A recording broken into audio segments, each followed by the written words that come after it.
Coming up on today's show, we're going to jump into the latest Cleveland Browns trade rumors with the trade deadline just a week away. Are the Browns going to be buyers or sellers, or probably somewhere in between? So we're going to run through all the latest trade buzz on the Browns. I've got 5 trade candidates for Cleveland, and maybe 5 players the Browns could look to bring in if they decide, you know what, no, Deshaun Watson's coming back in a month. Let's go all chips into the middle of the table here, and let's bring in a playmaker. Now, before we look at any trade buzz, we are in a sub-battle with the Cincinnati Bengals official YouTube account, and the bums down south only have 53,000 subscribers.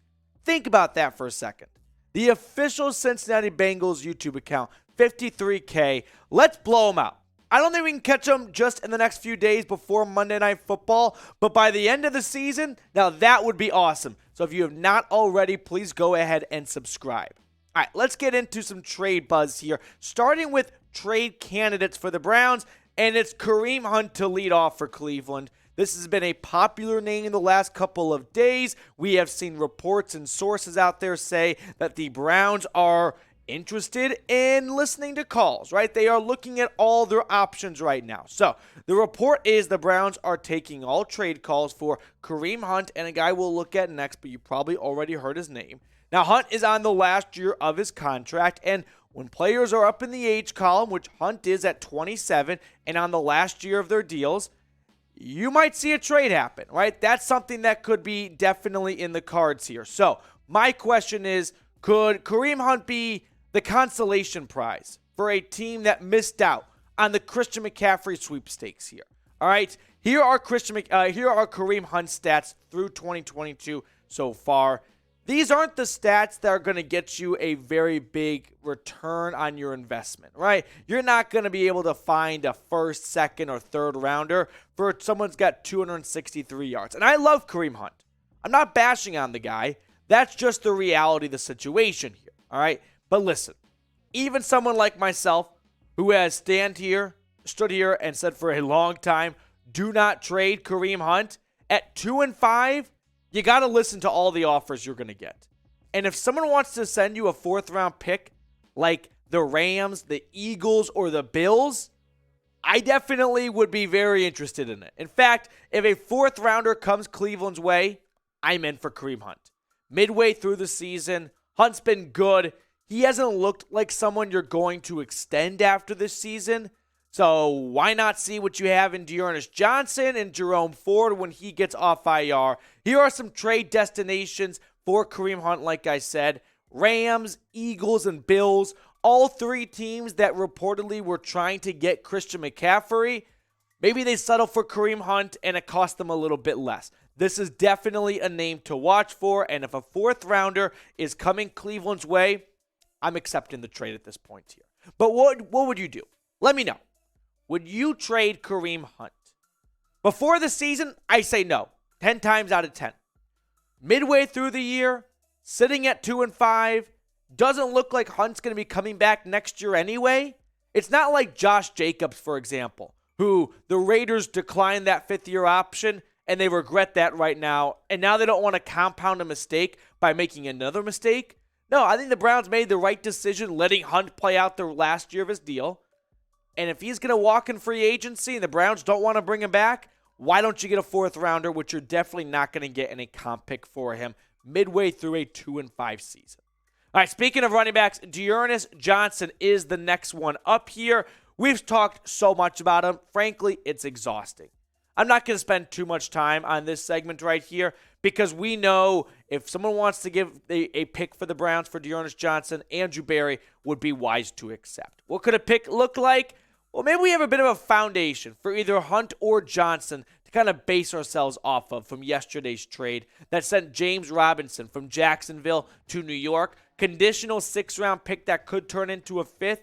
James Robinson is better than Daron Johnson, not as good as Kareem Hunt. So take this and apply it to a DEJ trade or a Hunt trade. It's probably going to be a 4th, 5th, or 6th for those 2 guys right there. All right, next one up here is Greedy Williams, another player that the Browns are reportedly fielding calls on. And frankly, it makes a ton of sense. Unfortunately for Greedy, he missed the first chunk of the season with a hamstring injury, and if he's going to sit at the bottom of the Cleveland Browns depth chart, why wouldn't you at least entertain some trade calls, right? One, when the Browns drafted Martin Emerson, that kind of spelled doom for Greedy Williams, right? I got something in my eye, sorry guys. When they drafted Martin Emerson, that was a clear Greedy Williams replacement. We don't want to pay you in free agency. We'll just reset the clock, go young, and go cheap. Well, now Martin Emerson had been kind of just trial by fire, right? Tossed into the thick of things from week one, and he's done a fine job. Has he been an awesome corner? No, he's been a rookie corner. I think he's exceeded my expectations, though.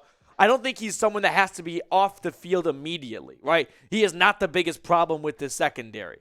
So if Greedy Williams is just going to ride the bench, which he pretty much did last week against the Ravens, I mean, Martin Emerson had 3-1 snaps over Greedy. Maybe try to find something for a player who last season had 10 pass breakups, 2 interceptions. When you look at Greedy Williams' 2021 stats, those are numbers that opposing GMs are going to be interested in. Now, it doesn't help that he's coming off a hamstring injury because soft tissue injuries never seem to go away mid-season. They always seem to linger. But at this point, I'll do any trade for Greedy Williams. It doesn't have to be a sexy return. I'd want more than a 7th or a 6th. But for Greedy, a former second-round pick, team wants to offer you a 5th for a CB2, CB3 mid-season on the last year of their contract. I think you got to take the offer, right? Especially if they're just going to sit on the bench. I got no problem with A.J. Green. I think you can find some other options at backup corner from the practice squad or free agency if you're concerned about the depth at corner. Take a draft pick in a draft where you don't have a first and every other pick feels that much more important as a result. All right, we got more trade rumors to get to, but first, Fanatics is back with another awesome deal for the Dog Pound. There is a custom t-shirt jersey I've told you guys about before that's on sale right now. When you go to chatsports.com/brownshirt, you don't have to pay full price for a really expensive Nick Chubb, Deshaun Watson jersey. No, you can get a t-shirt jersey. Pick your favorite player, get their number, get it on your back, and rep it in the Mooney lot. This Monday, I don't know if I get that quickly there to you, but you never know, against the Bengals on Monday Night Football. All right, here we go. Let's move on to the next trade person. That is Anthony Schwartz. In fact, we can bundle the next two. Nick Roloff on the fly. Let's just bundle the next two trade candidates here. So it's Anthony Schwartz, and then we're going to talk about John Johnson because at this point, these two guys might as well be halfway out the door. Schwartz, I somewhat defended in the preseason saying, hey, they're not going to cut a guy because of some drops in the preseason. But now he's just taking up space, right? He doesn't do anything on offense. He's hardly in the game. He was a healthy scratch last week for crying out loud. Anthony Schwartz is clearly in Stefanski's doghouse. He has no role on this team. He's not a deep threat player. So if another team out there thinks they can retool a former third-round pick and wants to offer you a 7th, take it. Because Anthony Schwartz is going to be cut next year. I don't see a reason why he'll be back on the roster next year. And then John Johnson. Someone wants to give you anything for a guy who I don't really understand his role in this locker room, right? A week ago, he's calling out the young guys for not being devoted and for not being bought in on and off the field. But here we are now, and he's just half-assing tackles on Gus Edwards as he runs into the end zone. Is Johnson a leader of this team or not? Because if he is, that's a tough thing to move on from, like Odell Beckham Jr. last year. That really set a rift in the locker room. But if Johnson is just someone who's going to talk the talk but not actually put effort in come Sunday and let Gus Edwards walk right by him into the end zone, then get the hell out of here. I'm done. See what DeAnthony Bell can do. If DeAnthony Bell does not take more snaps this year due to either Delpit's extreme crappiness in coverage or Johnson's lack of effort at times, what are we doing? That's all I'm going to say. All right, we're going to get to more trade rumors in just a second. Maybe we got some guys coming into Cleveland here. Long video today. What are we, 10 minutes through, Nick? Damn, you guys are troopers for sticking through here. But should the Browns be buyers or sellers? Let me know what you think here. Probably somewhere in the middle. And that's okay. At 2-5, not going to burn the whole thing down. You've got Deshaun Watson for the long term. That's the end game. The Browns wouldn't go back in time and undo this trade, even though they're not having a good start to this year. I think they should sit in the middle. But let me know what you think. B for buyers, S for sellers.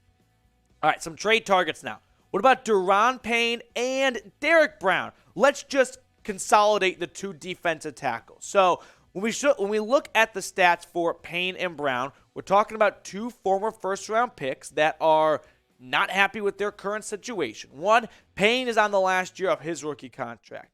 And as for Derek Brown, he's on a dumpster fire of a team that is trading assets away. Now, the Panthers have said they are not going to move on from Derek Brown, from DJ Moore, or Brian Burns. But whenever we talk about trading for a defensive tackle, I always run into this speed bump, this hiccup, if you will. Does Andrew Berry want to give up what it's going to cost to get a Daron Payne or a Derek Brown? He doesn't have a first rounder, but he could offer up a second. But he had a second-round pick last year in the draft, and he didn't use it on a defensive tackle. So why is he going to do that now? Will he accept defeat in that his plan of Taven Bryan, Jordan Elliott, Dogiai, and Winfrey was not a good plan? Maybe. I don't think it's very likely. We have seen that Andrew Berry does not value defensive tackles very highly, and I don't think he's going to go 180 mode on us and trade a second away for Daron Payne on the last year of his contract and then give him a big contract in this offseason. That'd be the only reason you trade for someone like Payne. So that's my issue here. Now, Dav, who is Dav? Does he live in a basement? Could someone answer this question? Dav, if you're watching, who the hell are you? Teams have expressed interest in trading for Commanders defensive tackle Daron Payne. The 6'3", 230-pound former first-round pick from Alabama, go Vols, has 18 career sacks, and people with knowledge of the market believe he could net a 2023 second-day draft pick. That's good for Cleveland that it's not going to be a first. I didn't think it would be. The Browns can come to the party with a second and a third, but I just don't see it happening. Now, I think they should make a move. Don't get me wrong. I'm not here to say don't trade for Daron Payne. I'm here to be the bearer of bad news and say I don't think it's very likely. But the defensive tackles for the Cleveland Browns this year, they suck. They do. Jordan Elliott had a sack last week against Baltimore. Congratulations, dude. Glad you finally showed up at the end of October. Perrion Winfrey's had one or two good plays here and there. For a fourth-round pick, I'm not asking for that much more. Togiai, he's not NFL starting material. Taven Bryan's the best of the bunch, and he's bottom half defensive tackles in the NFL. So yes, I would like to see a trade happen for a defensive tackle, but knowing Andrew Berry, I'm not going to count on it. All right, next one up is Clelin Ferrell. Speaking of former first-round picks, 3 in a row right here. The Las Vegas Raiders edge rusher is going to be done with the Raiders after the season, most likely. And I could see a trade happening for Ferrell, maybe not to the Browns, but maybe somewhere else. Now, this season so far, he has 6 games, 0 starts, and half a sack, right? He is a rotational defensive end, and that's okay to be. I'm not saying Clelin Ferrell is done in the NFL. No, I think he could stick around for 8-10 years and just be that third defensive end, if you will. Now, the Browns do need help at defensive end. Clowney keeps coming back and still not being healthy, right? We saw him play against the Ravens, and then we didn't see much of him throughout the rest of the game. We saw plenty of Alex Wright, though, which feeds into my question of, does Andrew Berry want to give Alex Wright those snaps to help his development along, or does he want to go maybe a more veteran-proven route with Clelin Ferrell and bring in an extra body to switch things up a little bit here, right? I think it's probably going to be the route of give all those reps to Alex Wright, because it's not like Clelin Ferrell is a huge, clear, obvious upgrade over him. But maybe for a 7th rounder, if that's all it takes, Andrew Berry will go, we need to change something up because we have no pass rush outside of Myles Garrett and one good ankle from Jadeveon Clowney. Now, speaking of Ferrell, first-round pick, clear and obvious bust. Nick Roloff, our Patriots guy here at Chat Sports, was asking me this before the show. Who's the biggest draft bust in Browns history? I think this is a tough question to answer because I think it just comes down to who did you personally believe was going to be that guy, right? For me, hand up, I thought Manziel would be a lot better than he was. I got burned. I never had faith in Brandon Whedon, though. That is one middle school, high school me planted the flag down of that was a dumb pick. All right, Let's move on to our final two here. We will start with Brandon Cooks, and we got another wide receiver, Kendrick Bourne. Two guys that are reportedly being shopped right now. Now, Cooks really surprises me. The Texans, over the offseason, fielded multiple calls for him, and they said, we're not trading Cooks away. We have a long-term plan with him. They gave him a 2-year extension, and 7 weeks into the season, they say, never mind, we want to trade him. And then Kendrick Bourne, he just not it, right? When you look at their stats so far this season, Cooks has actually been pretty good in my opinion. For working with an offense that has Davis Mills, who, yeah, it's fun to make fun of. He's really not that bad, but still, it is Davis Mills at the end of the day. 281 yards, not too shabby. Now, Kendrick Bourne, Nick Roloff, our Patriots guy, is he any good? He's okay. That was a very passive head nod. I don't think he is very good, but it wouldn't cost you very much. I don't see the Browns pursuing a high-profile wide receiver, in my opinion, because I don't think Andrew Berry has the ammunition to want to pull that off here. Now, Kendrick Bourne, that's a lower name, right? That wouldn't cost you very much. So maybe that's somewhere a route the Browns go, because when you think about it, you just lost David Njoku. He commands the second most targets on this team, tied with DPJ. So you're down one of your top 3 receivers, really one of the only 3 receivers Brissett throws to. God forbid something happens to Cooper or DPJ, you're screwed. There's no Anthony Schwartz coming to the rescue. David Bell is looking like a rookie. Who else is out there? So maybe Andrew Berry goes, we are one bad ankle away from really hitting rock bottom on this offense. We should maybe bring in Kendrick Bourne because it won't cost us very much. All right, that's going to do it for us on today's show. I definitely took up way too much of your time, but I appreciate you for clicking on to today's video, and I'll see you guys later with more Browns news and rumors.